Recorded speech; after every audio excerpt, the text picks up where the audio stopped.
All right. Let's see. I wasn't really planning on streaming today, but there's so much junk going on that I had to say something. So I'm if you don't know, I guess recently, yesterday, the other day, Waves announced that they were gonna go subscription only to everything. So if you bought their plugs before, even if you paid for them full price, whatever, you're pretty much screwed. They're probably good until the next update or whatever, but and who knows? If your computer could still run them, again, like what are we going to have a bunch of people still running Windows 7 again or whatever? Um,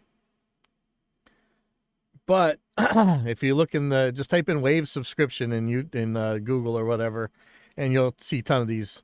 Um, you'll see the top stories, of course, are always going to be way far behind. Waves goes subscription only. Waves, you can no longer buy Waves plugins. And then all of a sudden, kablamo, people were complaining. And hey, they listened. Okay, that's great. Waves makes U-turn on subscription only following user. Waves makes a U-turn on subscription only model following user backlash. We are genuinely sorry. The platform is bringing back the option to purchase and update perpetual Wave plugins and bundle licenses. Now, while this was going on, friend of the show, Chernobyl Studios. In fact, you should probably go down there and check them out. Oh, here's Chernobyl right here. Okay, he has a link to a spreadsheet that has like alternatives to every single Wave plugins you got. But he also announced that they victory they caved into the consumers. Give me 1 second here. Sorry. Hello, Kyler.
All right, sorry. There's always something going on around here. Um, so anyway, there's your Waves update. Glenn did a thing on it too. Um, what I really wanted to talk about, and I'm hoping somebody's going to get up here on the chat with me because I'm not actually a musician, believe it or not, or I'm sure you can believe it. I'm not a musician. I'm not a I don't know too much about music theory. Um, but I do understand mechanics of guitar playing and the difference. Like, I've had so many bands on stage. I've managed so many of these bands, starting from before they could even play an instrument to when they opened for stuff like the White Stripes. Okay, there's some mechanical deals that are important here, and What I don't understand is when you talk to people about playing guitar, especially the so sophisticated types, probably the ones that believe in tone wood, um, they'll always tell you, um, it's like they're holding their nose or like they just ate a bug. They'll say bar chords. Now, I'm going to pull up Guitar Pro here, and this isn't the best way to look at it, but so here's your chord chart. I could put up a camera and you could look at my hands or whatever, but it really doesn't matter. Here is an actual bar chord. So this is your caged chord, whatever. The same chords that everybody always teaches kids when they first start playing guitar, which I don't even know is that good of an idea, but it depends on the kid, of course. But you'll see that this is the fingers right here, this big long bar. That bar is you taking your first finger and holding it down across the entire guitar neck, across all 6 strings or whatever, like it's a capo. And the other dots there are where you put your other fingers. So first fingered bar, everything. Ring finger here on the A string, pinky here on the D string, and I don't know what the hell they're doing with this one. This is a weird looking chord. What I'm usually talking about is not bar chords, but movable chords. So here's your power chord, okay? They are showing a bar here. I probably wouldn't. I like to see people on their fingertips usually, but not always. I mean, this is a case by case. But you got your finger on one single fret on one single string, your first finger. Third finger hopefully on here. Let's redo this chord here. So I'm gonna go to F, and I'm gonna change this to a ring finger, and this one I'm gonna change to pinky. Sorry. Okay, so there we go. This is more what I'd like to see. I don't know why it's not showing the fingers. I'll deal with that later. That's okay. So that's not a bar chord, okay? But even if it was, what the hell's wrong with it? Most chords that you see, so if I bring up a chord chart, chord diagram guitar. Let's pull something up. Look at might even be able to get a picture of how they're holding it. Like, see, here's your C chord right here. In fact, let me pull this up. So here's your C chord. Now, somehow this isn't a bar chord. I think because you're actually not barring anything with your finger, but the nut right here is being the bar, and you're really using your capo as your first finger, and you know, I don't know. Okay, so I have a thing about this that so many students are taught to only learn 4 frets on their guitar. Every single thing they do is on that first 4 frets, which is, it's handy if you're not really going to do that much. And if you need to change keys or whatever, you just take your capo and you move it up and down the fretboard. Fine, you know, that's cool for playing around the campfire and whatever, and you'll probably get away with, dare I say, playing Taylor Swift songs. But you know, if you're talking about these kids that want to do all this crazy high speed flying around the guitar and stuff, it's not, you don't do it with these giant 6-string chords. You also don't do it with bar chords, but it seems like people are calling things bar chords that aren't bar chords. But even when they are, I don't understand the disdain. So here's your regular caged chords, okay? You know, you're playing, 5 or 6 strings on the guitar. And you can imagine that these kind of shapes, they're different. Each shape is different than the other, and so you can't quickly. I mean, you watch super high speed hippies on hippie speed, and they can change their chords pretty fast. They're never gonna play Slayer with chords like this, okay? You can't move them fast enough. But again, they're not bar chords, so let's just do bar chords here. See if they show anything. So here's your bar chords. Again, it's not what we're talking about when we're talking about power chords. Your power chord shape, and they're not always chords because sometimes it's 2 notes or whatever. It's a dyad or whatever.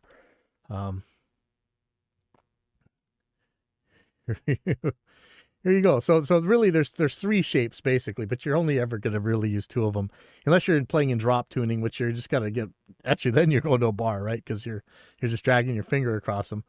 But it still works. So left-handed power chords. No. That's not what we're we're looking for. Let's look at so really this, when you're talking about a power chord, you're just talking about a root, a fifth, and an octave. So it's not really giving you the information about major or minor, which is cool about how the other chords do. But it's not how you're moving Metallica around the fretboard, for instance. What's really funny to me is that half of the teachers and videos and books out there say, oh, you shouldn't learn bar chords. That's just a cheat or easy way to do things. And the other half of them, still with disdain for bar chords, are saying you shouldn't learn them or bother with them because they're too hard to play well. Which is it, man? Either way, you guys are full of crap. Let's just watch a little bit of this one. It's called Why You Should Ignore Bar Chords and Bar Chord Alternatives. Let's see where we go here. Hey guitar enthusiasts, Lauren Bateman here, and in this video I'm going to tell you why you shouldn't be learning bar chords if you are a beginner guitar player.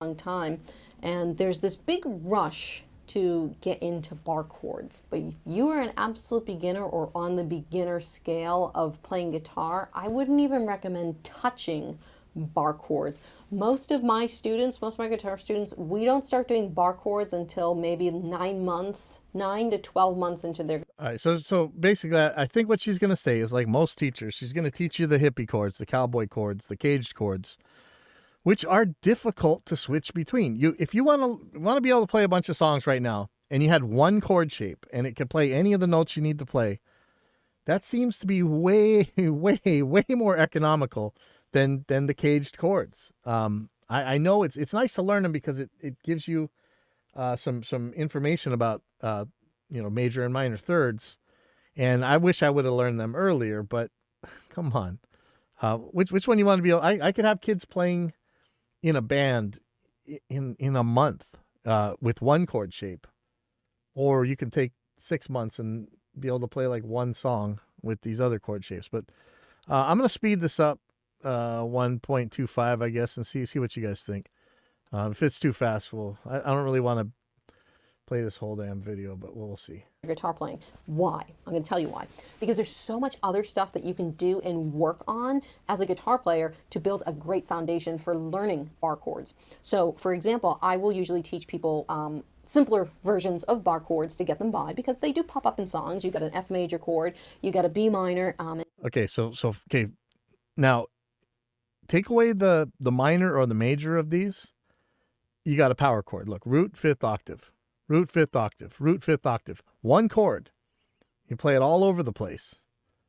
You got some starting on the E string, some starting on the A string. If you really got to show whether it's major or minor, and that's a whole nother thing. You talk to recording engineers about this now.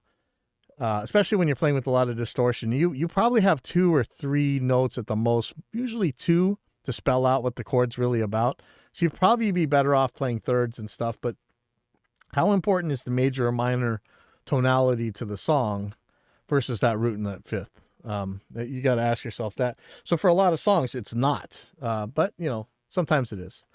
But again, let's see what she says. Maybe she's going to say play power chords, in which case I agree with her, but I don't know. It really depends how they're going to define this. An F sharp minor. And usually I'll show them 3 easy fixes for those chords so that they can at least play the songs, and I'll show those to you guys in a little bit. But what we do as a beginner is we focus on open chords first. No, okay, see, this is where I have a problem.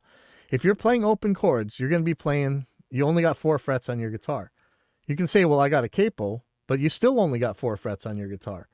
If you got to move around more than that, you're screwed. I know you can do a hell of a lot with just 4 frets on a guitar, but still yet.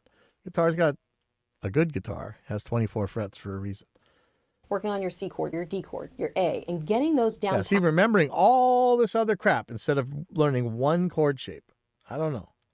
To the point where you have them memorized, you can play them with your eyes closed, all right, and you can switch between them with your eyes closed. Yeah, you're never switching between them fast enough to play. If you can't switch between a C chord and a G chord with your eyes closed, don't even attempt a bar chord. I'm telling you, you're just going to get frustrated. You'll hit a plateau point and you'll give up, and that's not the point of playing guitar. The point of playing guitar is having fun, and there's so much stuff you can learn without doing bar chords. So, for example, with students, I will focus on strumming. We'll work on doing 8th note strumming first, or 16th note strummings,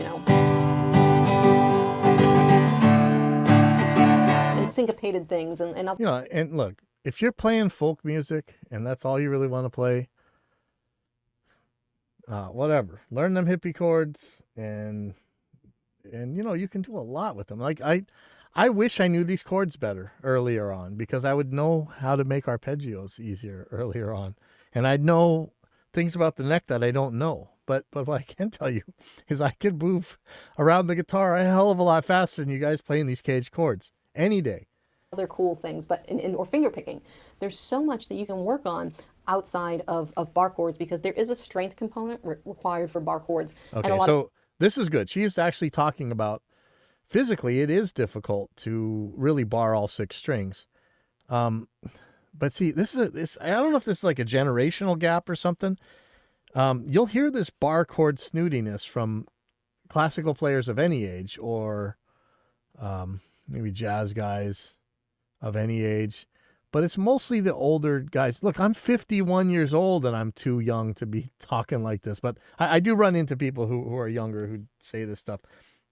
Yes, it's hard to hold that bar down across 6 strings. There's some tricks to it, but I don't recommend it. I would rather use playing some power chords or something. And guess what? I know when you guys say bar chords, you're talking about power chords too, for the most part. And I don't think you are, but I wonder if she's not. So let's see. lot of beginners don't have it, and it's very awkward. Bar chords are very, very awkward chords, and most students don't have the finger flexibility in place to do bar chords yet, which is why I don't teach bar chords in the beginning. Okay, so what Instead, should you I'll do show you instead? some of these easier forms.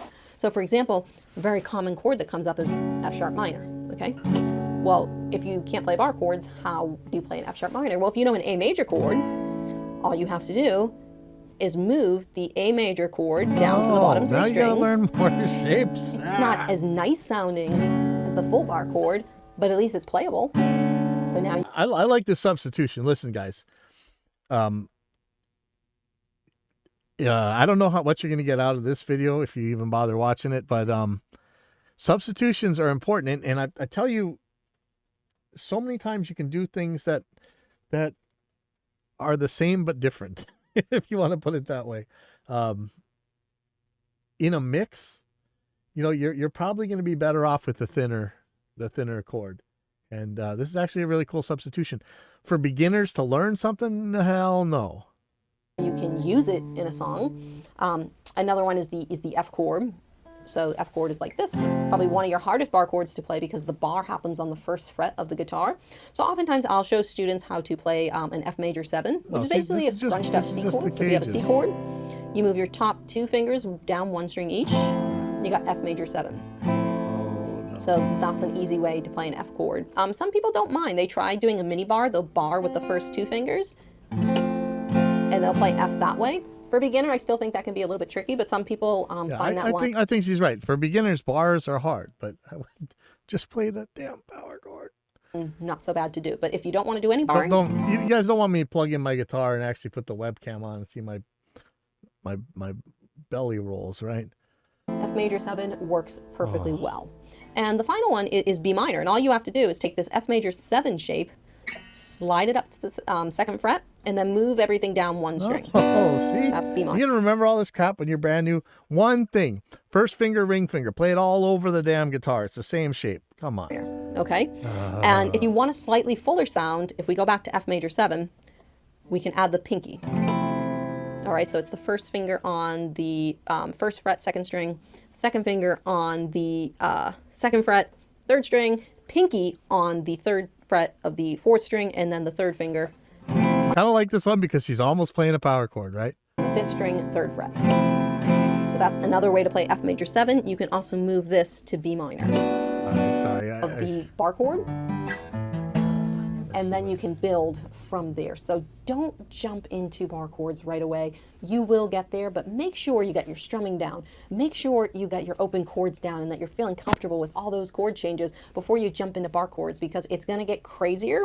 It's going to get awkward. And if your open chords are awkward and you're jumping into an awkward bar chord, it's just going to be even more awkward and more frustrating. So don't let bar chords frustrate you. It's a major stopping point for a lot of guitar players.